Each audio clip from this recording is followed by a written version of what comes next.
So it looks like they want me to read something from the Chaitanya Charitamrita. It's up to you, Maharaj. I just put it there in case you want it. I can just speak a few minutes about Lord Nityananda. Like this. Can I get closer? Doesn't go underneath.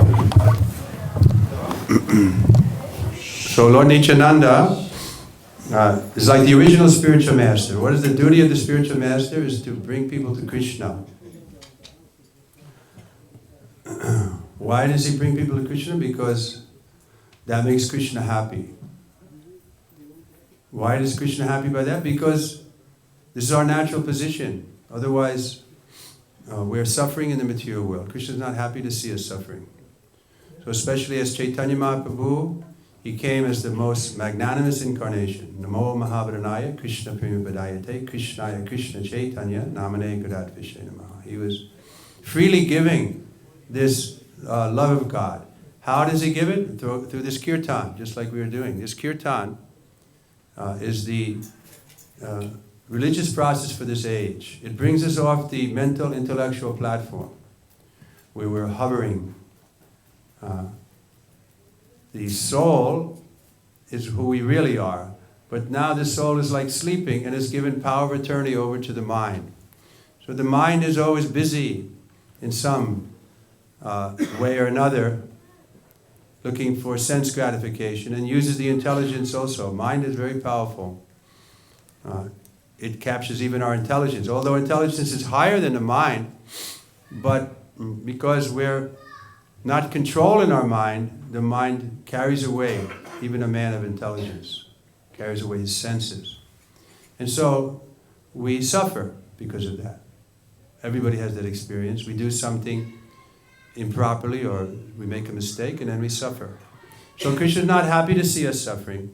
So he sent Lord Chaitanya, or he's coming himself as Krishna himself, in the mood of the devotee, just to show us how to be the devotees. Because at the end of Bhagavad Gita, Krishna says we should become his devotees. So Krishna himself is coming to show us the best way to become a devotee. So Lord Nityananda then is Balaram coming to accompany the Lord, and his mood is to bring everybody to Lord Chaitanya. So this is the prototype spiritual master, to bring everybody to Krishna. So if somebody's doing that, then we can accept him as a representative of Krishna, because this is Krishna's business to canvas. I mean, Krishna's happy to see us come out of the suffering condition. But unfortunately, we become attached even to our suffering. And so sometimes like a radical treatment is required. Like this chanting and dancing, it's like radical in some ways, right? If people come up the street, they're, what the hell is going on here? So it's radical because we need something radical, because since so long the mind has been controlling us. The senses have been controlling us. So in order to subdue the mind and senses, we need some radical treatment. Just like if the doctor may perform some radical operation when he sees it's the only hope for the patient. He wouldn't normally do that. So something like that. Now in the Kali Yuga, this is the Kali Yuga, people are not interested in spiritual life. Manda sumanda mataya, manda bhagi upadata. Everybody is lazy, misguided, unfortunate, disturbed. So they won't take the spiritual life. You know, sometimes they say, oh yes, we meditate. But how can we meditate? In a city like this, there's so much passion and movement and television and so many things are bombarding us. We can't be peaceful. But if we chant Hare Krishna like this, then at least for a few minutes we can be peaceful. Now you're all listening. It's like in a peaceful mood. Because all our energy goes out in the chanting and the dancing, and then we feel ready to hear something. Because this is the process, to hear. Even when we chant, well, we chant responsively. Someone's leading, then everybody hears, then they respond. So hearing is very important. If we hear nicely, that's why Prabhupada took so much trouble to translate these books. This Chaitanya Charitamrita in 17 volumes. He was pushing the devotees to get it translated. There's a famous pastime like that. So why? Because he wanted to get the information out to people. That this is the easiest way. And then, you see, otherwise people may come and say, oh, this is something sentimental or this is something fanatical when they see us chanting and dancing.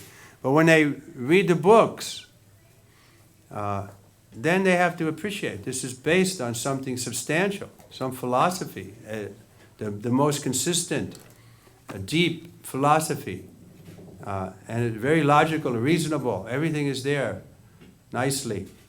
Then we can be confident that this is just not some kind of strange cult that people are chanting and dancing, because it's based on philosophy. So we should acquaint ourselves with the philosophy. Of course, the beginning is Bhagavad Gita. Bhagavad Gita is called the Song of God, spoken by Krishna 5,000 years ago. And there, if we learn this one book, Bhagavad Gita, then we can become conversant with the philosophy of Krishna consciousness from all different angles. Everything is described there. Now this Srimad Bhagavatam, Chaitanya Charitamrita, they're like the postgraduate study, where we read about the pastimes of the intimate devotees and how they behaved and how the Lord behaved. Like Lord Chaitanya, we can read some description of his behavior. Lord Nityananda, I was reading something recently about Lord Nityananda. He was traveling from Jagannath Puri to Bengal with some of his associates, and all they were doing was chanting Sri Krishna Chaitanya. Sri Krishna Chaitanya. That was all they were chanting. That was their mantra. And they were just doing that for days. And sometimes they didn't know where they were going. They would go in the wrong direction for 10 miles and then realize, oh no, this is not, and then they'd come back. And they were so much absorbed into chanting Lord Nityananda, chanting Lord Chaitanya's name, that they lost all consideration of time and even eating. They weren't interested. They were just, so much nectar was there in the holy name.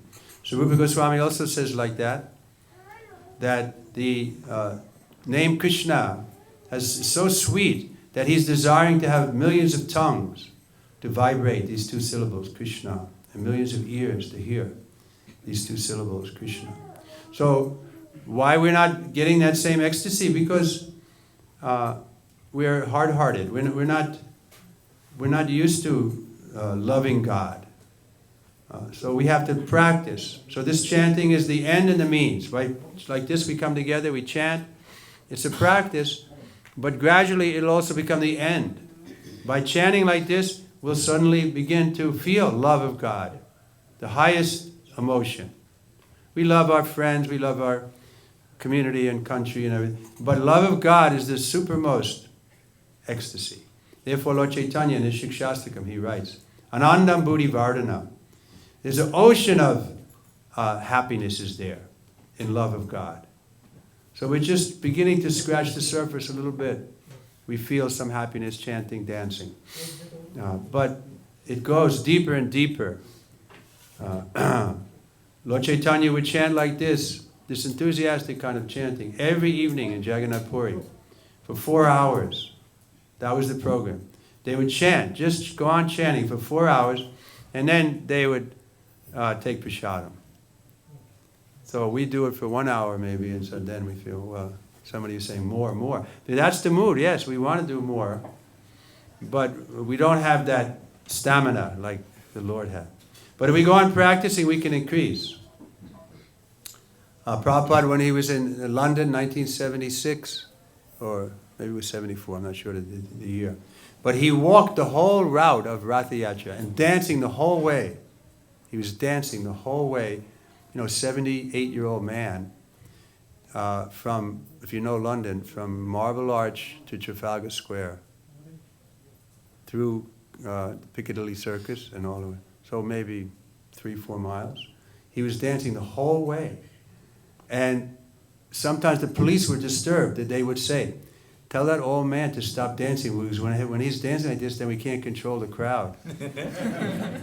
So they went and told Prabhupada, the police wanted you to stop dancing, Prabhupada, and Prabhupada just turned like he didn't hear and kept dancing.